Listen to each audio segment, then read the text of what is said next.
देश की ताकत तीनों है महान, जवान, किसान और जनता महान। धनुष बाण बनाम घड़ी, सुप्रीम कोर्ट में फिर टकराव।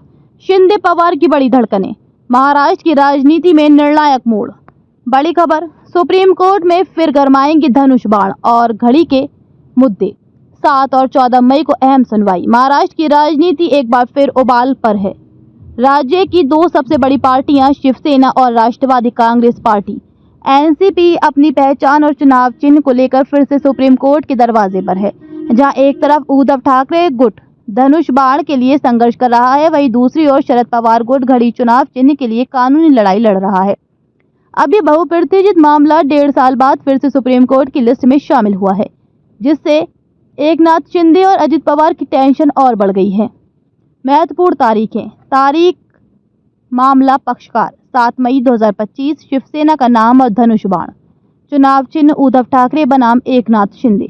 14 मई 2025, एनसीपी का नाम और घड़ी चुनाव चिन्ह शरद पवार बनाम अजित पवार। पृष्ठभूमि, कैसे टूटी दो बड़ी पार्टियां। शिवसेना विवाद, जून 2022 में एकनाथ शिंदे ने शिवसेना में बगावत की और अपने समर्थक विधायकों के साथ अलग गुट बना लिया। शिंदे ने दावा किया कि उनकी शिवसेना ही असली शिवसेना है। चुनाव आयोग ने फरवरी 2023 में धनुष बाण का चुनाव चिन्ह शिंदे गुट को सौंप दिया। उद्धव ठाकरे ने चुनाव आयोग के इस फैसले को सुप्रीम कोर्ट में चुनौती दी। एनसीपी विवाद, जुलाई 2023 में अजित पवार ने अपने चाचा शरद पवार से बगावत कर नया गुट बना लिया। उन्होंने दावा किया कि उनकी पार्टी ही असली एनसीपी है। चुनाव आयोग ने घड़ी चिन्ह अजित पवार गुट को दे दिया। शरद पवार गुट ने यह मामला भी सुप्रीम कोर्ट में ले लिया। सुप्रीम कोर्ट की स्थिति और अब तक की सुनवाई।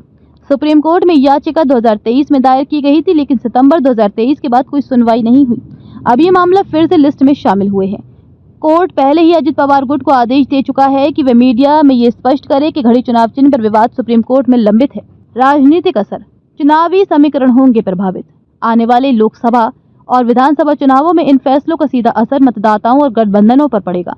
अगर कोर्ट ने चुनाव आयोग के फैसले को पलट दिया तो दोनों नेताओं शिंदे और अजित पवार की राजनीतिक वैधता पर बड़ा प्रश्न चिन्ह लग सकता है। वहीं ठाकरे और शरद पवार गुटों के लिए ये एक बड़ी वापसी का मौका हो सकता है। क्या कहते हैं विशेषज्ञ। राजनीतिक विश्लेषकों का मानना है कि ये मामला सिर्फ एक चुनाव चिन्ह का नहीं, बल्कि पार्टी की विरासत, पहचान और नेतृत्व पर निर्णायक प्रभाव डालने वाला मोड़ है। यदि कोर्ट चुनाव आयोग के फैसले को रद्द करता है तो इससे महाराष्ट्र में राजनीतिक अस्थिरता और बढ़ सकती है।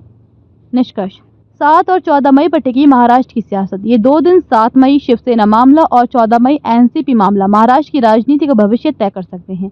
क्या सुप्रीम कोर्ट चुनाव आयोग के फैसले को बरकरार रखेगा या राजनीतिक संतुलन को पलट देगा, ये देखना बेहद दिलचस्प होगा। आगे की अपडेट और विशेष रिपोर्ट्स के लिए जुड़े रहिए। महाराष्ट्र की सियासी जंग से जुड़ी हर हलचल हम आप तक पहुंचाएंगे। देश की ताकत तीनों है महान, जवान, किसान और जनता महान।